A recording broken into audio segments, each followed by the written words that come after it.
Hello everyone, welcome to KV teachers guild. So बच्चों, अभी हम स्टार्ट करेंगे 9th क्लास मैथ्स के second chapter introduction to linear polynomials का एक्सरसाइज सेट 2.3। इसमें आपको कुछ वर्ड प्रॉब्लम्स गिवन है। Solve the following. तो पहला क्वेश्चन है, a student has ₹500 in her saving bank account. एक स्टूडेंट के सेविंग बैंक अकाउंट में 500 रुपीज हैं। Then she gets ₹150 every month as pocket money. फिर उसको 150 रुपीज हर महीने एज पॉकेट मनी मिलते हैं। How much money will she have eight the end of every month from the second month onwards. Second month के बाद से आपको बताना है कि हर महीने के बाद उसके पास कितनी मनी, कितने रुपए होंगे। Also find a linear expression. एक लीनियर एक्सप्रेशन भी आप फाइंड करेंगे जो रिप्रेजेंट करेगा अमाउंट को she will have in the nth month, जो उसके पास nth मंथ में होंगे। तो स्टार्टिंग में 500 रुपीज हैं उसके पास, जो कि उसके सेविंग बैंक अकाउंट में है। तो आप लिखेंगे answer number 1, amount in bank. Bank में कितना अमाउंट है? ₹500। नाउ मंथली पॉकेट मनी कितनी है जो हर महीने मिलती है? मंथली पॉकेट मनी हो जाएगी ₹150। अब फर्स्ट मंथ के एंड में बताइए उसके पास कितने रुपए होंगे। 500 पहले से ही थे, 150 फर्स्ट मंथ में मिले। हम अज्यूम करके चल रहे हैं उसने कुछ खर्च नहीं किया, तो एंड में उसके पास 650 रुपीज होंगे। सेकेंड मंथ में फिर से उसको 150 रुपीज मिलेंगे, तो सेकेंड मंथ के एंड में कितना हो जाएगा उसके पास अमाउंट? 1617 + 1 800 रुपीज। ओके, फिर 150 हर बार हर महीने आप ऐड करते जाएंगे। अब अगर आपसे डायरेक्ट पूछा जाए कि सेकेंड मंथ के बाद कितना अमाउंट होगा उसके पास, तो आप डायरेक्ट कैसे करेंगे? स्टार्टिंग में 500 थे, फिर 2 महीनों तक फर्स्ट मंथ में उसको 150 मिले, सेकेंड मंथ में उसको 150 मिले, 2 बार 150 रुपीज मिले, 2 टाइम्स 150 रुपीज मिले। तो टोटल कितने हो गए? दोनों को ऐड कर देंगे। मंथली पॉकेट मनी में उसको 2 महीने में 300 रुपीज मिले हैं, 500 पहले से ही थे, तो इस तरह से भी 800 डायरेक्ट आ जाएगा। आपको अगर पूछ लिया जाए, मान लीजिए यहाँ पर लिखा होता स्टार्टिंग फ्रॉम 5th मंथ, 5वें महीने के बाद से बताइए हर महीने कितना अमाउंट है उसके पास, तो उसके लिए ज़रूरी नहीं है कि आप पहले फर्स्ट मंथ में कितना अमाउंट है वो फाइंड करें, सेकेंड, थर्ड, फोर्थ, फिर 5th पर आए। आप डायरेक्ट 5 महीने के बाद कितना अमाउंट होगा डायरेक्ट भी निकाल सकते हैं। कैसे? स्टार्टिंग में 500 है ही, अब 5th मंथ के बाद की हम बात कर रहे हैं, तो यानी कि 5 महीनों तक उसको 150 रुपीज़ पॉकेट मनी मिली है। 5 महीनों तक 150 रुपीज़ मिलेंगे, तो 150 × 5 टाइम्स 150, ये टोटल उसकी पॉकेट मनी हो गई। और फिर टोटल अमाउंट कितना होगा? जो 500 पहले थे और जो 15 5s are 75, 750 जो उसको एज पॉकेट मनी मिले। फिर ऐड करके आप बता देंगे 5 महीने के बाद इतना अमाउंट होगा। ठीक है, तो आप लिखेंगे यहाँ पर amount at the end of second month. Second month के बाद से हर महीने कितना अमाउंट है वो आपको बताना था। Amount at the end of second month, दूसरे महीने के बाद उसके पास कितना अमाउंट होगा? 500 + 2 टाइम्स 150, ये कितना हो जाएगा? 500 + 150, 2s are 300 होंगे, यानी कि ₹800 सेकेंड मंथ के बाद। Amount at the end of third month, eight the end of third month, तीसरे महीने के बाद कितना अमाउंट होगा उसके पास? वही 500 रुपये पहले थे, 3 महीनों तक 150 रुपीज़ मिले, तो टोटल हो जाएंगे 500 + 15 3s are 45, 450 ऐड करेंगे तो 950। या फिर सिंपल इसका तरीका ये भी है, अगर आपको सेकेंड मंथ के बाद का अमाउंट पता है उसमें 150 ऐड कर दीजिए, तीसरे महीने सिर्फ 150 रुपीज़ ही ऐड होंगे।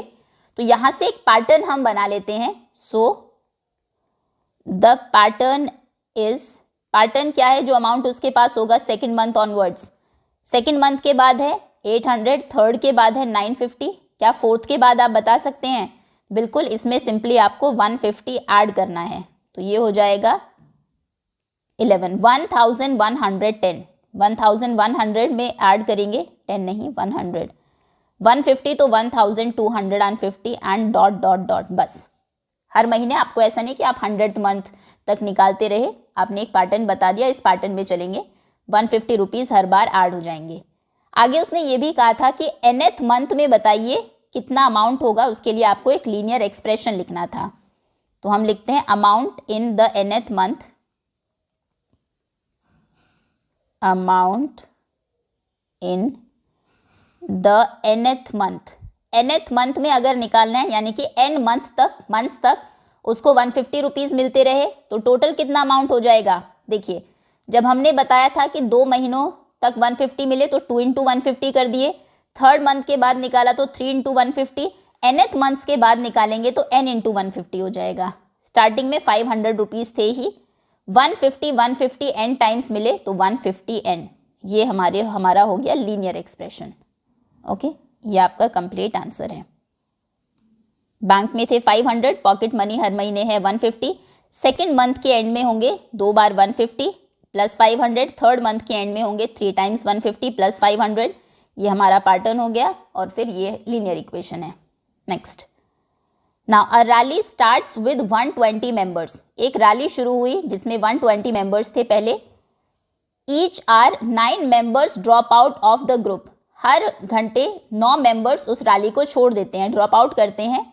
Then how many members will remain, कितने मेंबर्स बचेंगे after 1 2 3 and so on hours. इतने आवर्स के बाद आपको एक लीनियर एक्सप्रेशन भी बताना है to represent number of members at the end of nth hour. nth hour के बाद कितने मेंबर्स होंगे उसके लिए।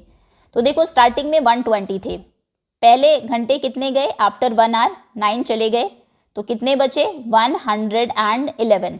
फिर सेकेंड आवर में 9 चले गए, यहाँ से 9 माइनस कर दीजिए, -9 करेंगे तो कितने बचेंगे, हर आवर में 9 कम होता रहेगा। तो पैटर्न अगर आपको बताना है 1 2 3 4 आवर्स का, तो नेक्स्ट जो टर्म होगी वो पहली टर्म से 9 कम होगी। हम कहेंगे answer number 2, members, number of members in the beginning. Starting में कितने मेंबर्स थे इन द बिगिनिंग, या फिर इनिशियली भी आप लिख सकते हैं, initial number of members was 120 थे। Number of members leaving every hours, कितने मेंबर्स हैं जो रैली को छोड़ रहे हैं, हर घंटे ड्रॉप आउट कर रहे हैं, every hour is equal to 9 members चले जाते हैं। अब आफ्टर 1 आवर, 1 घंटे के बाद बताइए कितने होंगे, 120 में से 9 चले गए यानी कि 111। आफ्टर 2 आवर्स, 2 घंटे के बाद कितने होंगे। इसको आप 2 तरीके से कर सकते हैं, या तो हमें पता है 1 आवर के बाद 111 बचे थे, उसमें से फिर से 9 माइनस कर दीजिए, ये हो जाएगा 102। या फिर आप डायरेक्ट भी निकाल सकते हैं, फर्स्ट मंथ के रेफरेंस लेने की ज़रूरत नहीं है आपको। आप कहेंगे इनिशियली 120 मेंबर्स थे, ओके, हर घंटे 9 गए, अब 2 घंटे हो गए हैं यानी कि 2 बार 9 मेंबर्स जा चुके हैं। फर्स्ट आवर में 9 गए, सेकेंड आवर में 9 गए, तो 2 बार 9 चले गए यानी कि 2 टाइम्स 9 या 9 टाइम्स 2 कुछ भी आप लिख दीजिए, माइनस कर देंगे उसको। 120 में से 9 2 जार 18 माइनस करेंगे, 20 माइनस 18 2 होता है, तो 102 ऐसे भी आ सकता है ये। ओके, ये इसलिए हम सिखा रहे हैं, आप कहेंगे 9 माइनस करना ज़्यादा इजी है, लेकिन ये तरीका भी आपको पता होना चाहिए क्योंकि यहाँ पे तो आपसे 1 2 3 पूछा हुआ है, हो सकता है वो डायरेक्ट पूछ ले आफ्टर 7 आवर्स, 7 घंटे के बाद बताइए।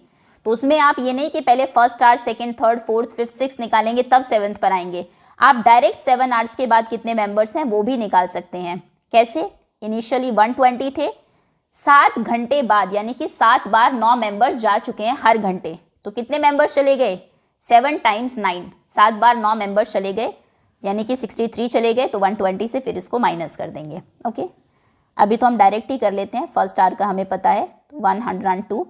आफ्टर 3 आवर्स, 3 घंटे के बाद बताइए कितने होंगे, कितने बच जाएंगे, 102 बचे थे, फिर से 9 चले गए, -9 करेंगे तो 93।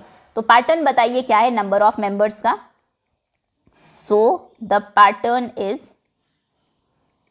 है स्टार्टिंग में थे 120, फिर बचे 111, नहीं फर्स्ट सेकेंड थर्ड आवर का बताना है ना, तो 111 से स्टार्ट करेंगे, फिर बचे 102, फिर 93, फिर 9 माइनस करिए, नेक्स्ट टर्म आप 84 बता सकते हैं, 9 माइनस करेंगे तो 75 हो जाएगा एंड सो ऑन, और ये पैटर्न ऐसे ही चलता रहेगा -9 होकर। अब उसने पूछा था find number of members at the end of nth hour, nth hour के बाद कितने मेंबर्स होंगे। तो अगर n आर्स तक 9 मेंबर्स चले गए, पहले 120 थे, n बार 9 चले गए, तो 9n को माइनस कर दीजिए, सिंपल। जैसे अभी तक हम 7 घंटे के बाद आपसे पूछा था, तो 7 टाइम्स 9 को माइनस कर रहे थे ना, 7 टाइम्स 9 करिए, 9 टाइम्स 7 एक ही बात है। ऐसे n टाइम्स आप 9 करिए या फिर 9n करिए।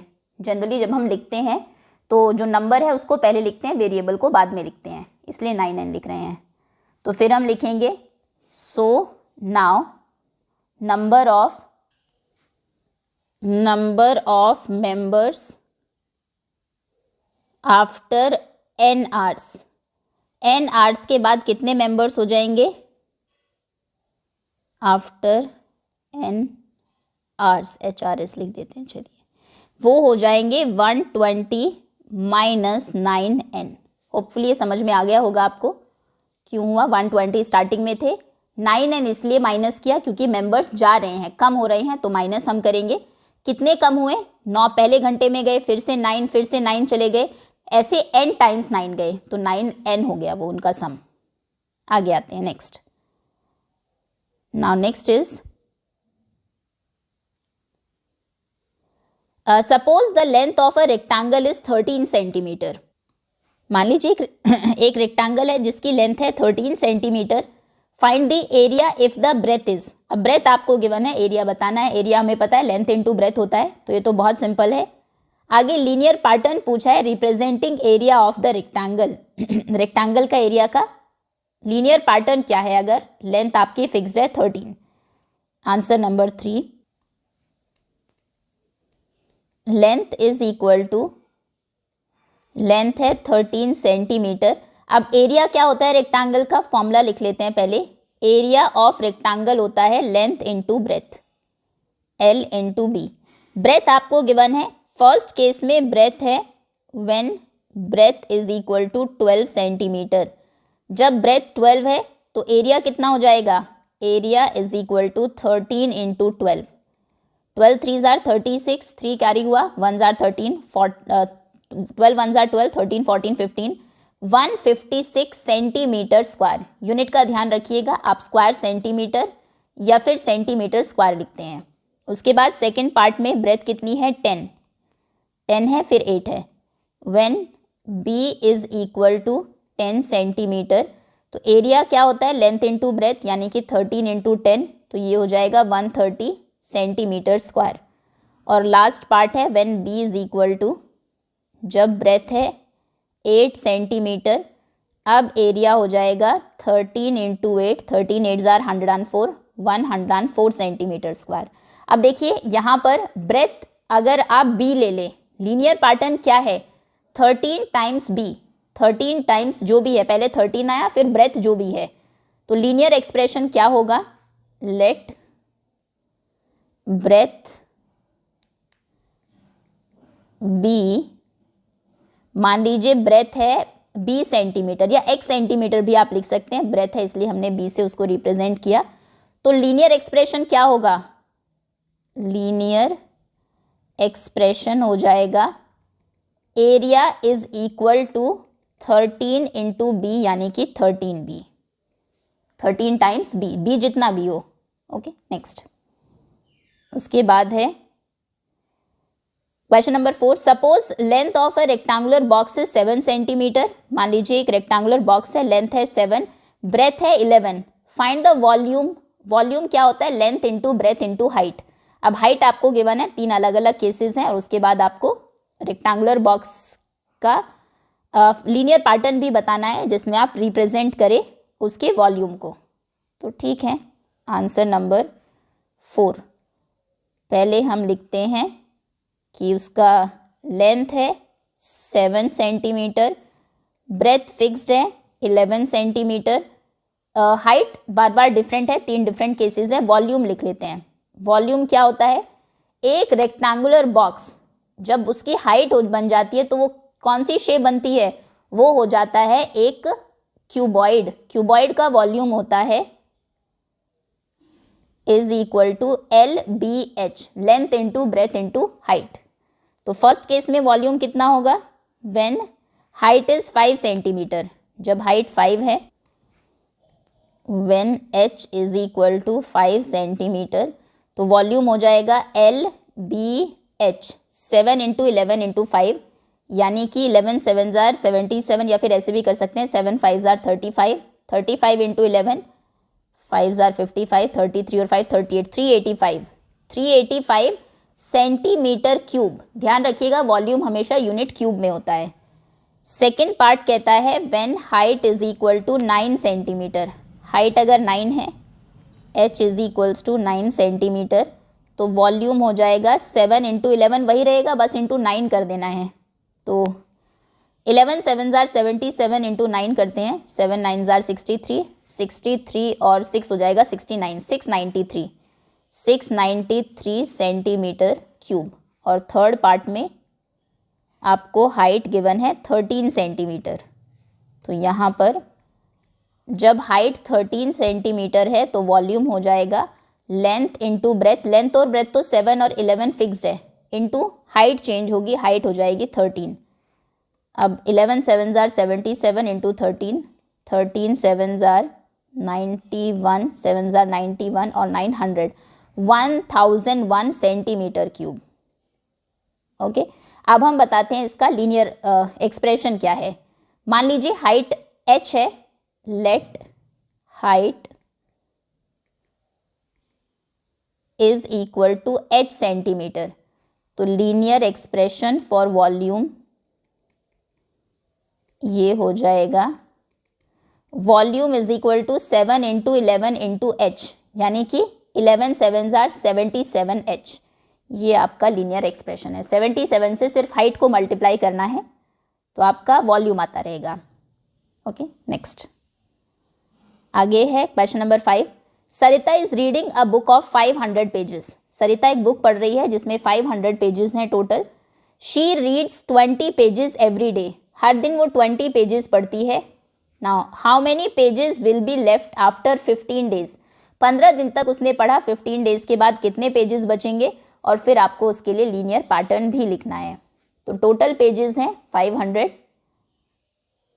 Answer number 5, total number of pages is equal to 500। 500 pages हैं। Pages read per day, pages जो पढ़े जाते हैं हर दिन इज इक्वल टू 20 पेजेस पढ़े जाते हैं। आपसे पूछा गया है आफ्टर 15 डेज, 15 दिनों के बाद कितने पेजेस बचेंगे। अब आपको ऐसा नहीं कि first day, second day, third day ऐसे आप 15 तक आएंगे, हम डायरेक्ट इसमें करेंगे पेजेस लेफ्ट आफ्टर 15 डेज। और इसमें बच्चों की तरह भी नहीं करना है कि 15 डेज तक इतने पेजेस पढ़े गए, that pages read in 15 days हो जाएंगे। एक दिन में 20 पढ़ती है तो 15 डेज में कितने पढ़ेगी, 20 इंटू 15।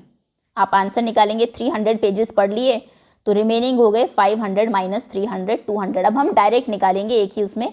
हम कहेंगे टोटल पेजेस थे 500, 500 में से 20 पेजेस उसने पढ़े 15 दिनों तक। फर्स्ट डे 20, फिर सेकेंड डे 20, 20, 20, ऐसे 15 टाइम्स 20। तो यहाँ पर 15 टाइम्स 20 पेजेस वो पढ़ चुकी है, तो टोटल में से इसको हम माइनस करेंगे, आपको पता लग जाएगा कितने पेजेस बचे हैं। तो 500 से माइनस किया 300, यानी कि 200 पेजेस आर लेफ्ट। 200 पेजेस बचे 15 दिनों के बाद।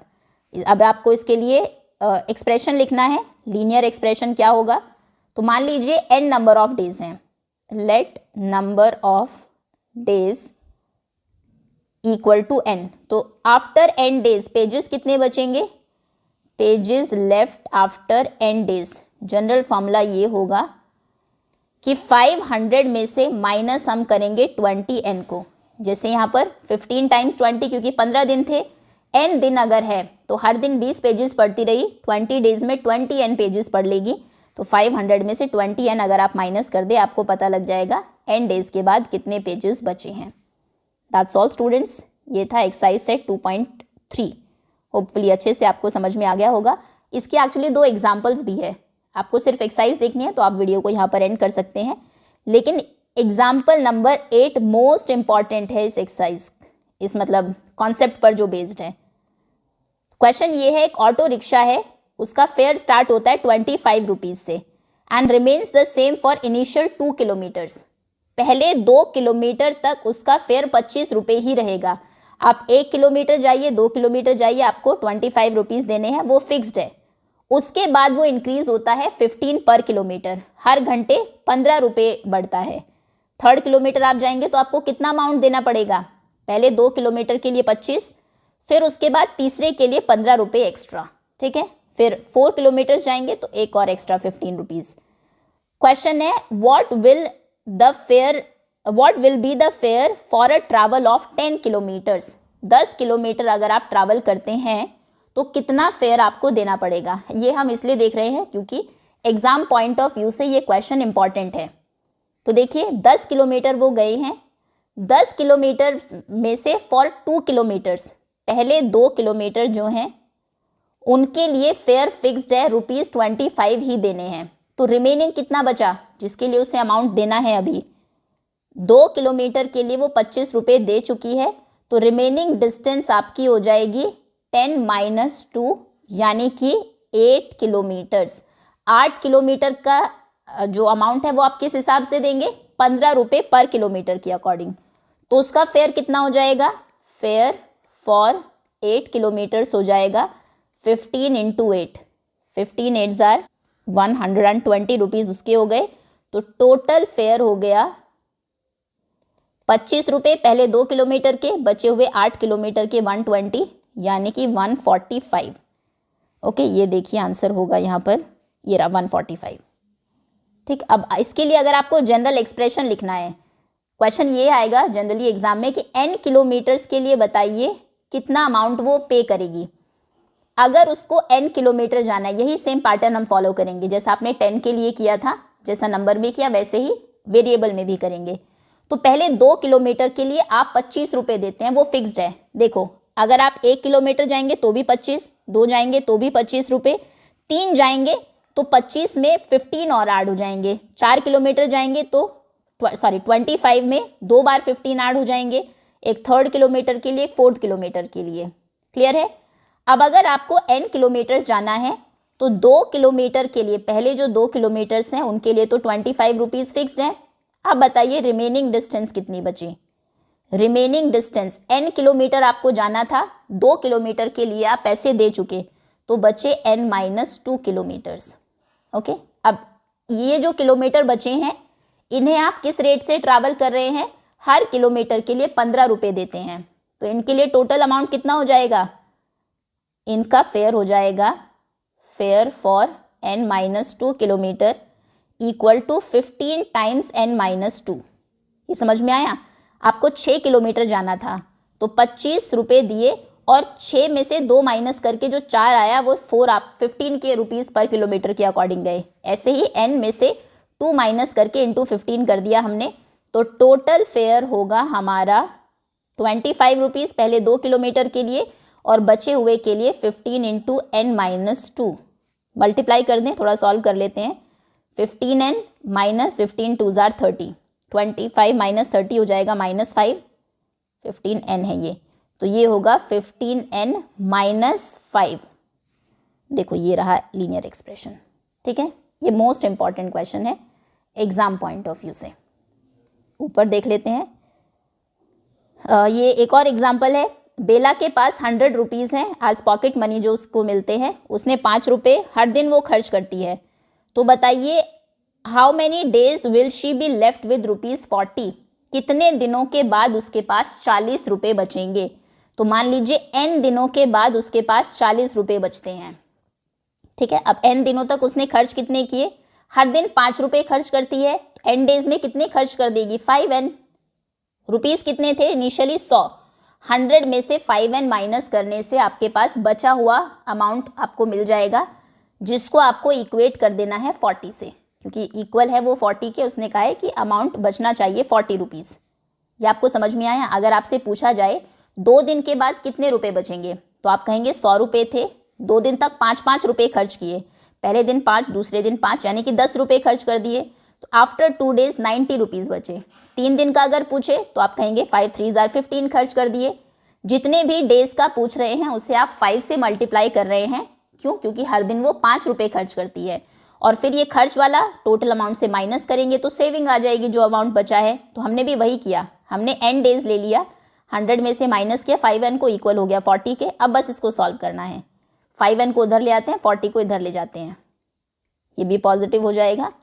100 माइनस 40 ये हो जाएगा 60। 60 इज इक्वल टू 5n। अब 5 को इधर ले आते हैं, 60 बाई 5, 12 5 सा 60 होते हैं, n इज इक्वल टू 12। 12 दिनों के बाद उसके पास 40 रुपीज़ बचेंगे। आप देख लीजिए यहाँ पर 12 आंसर है on the 12th day. Okay, next ऊपर आते हैं, बस इतना ही है। ये एक और एग्जाम्पल है क्या? नहीं, एग्जाम्पल 7 और 8 and that's all students. Hopefully सभी क्वेश्चंस प्लस एग्जाम्पल्स आपको बहुत अच्छे से समझ में आ गए होंगे। Thank you so much for watching.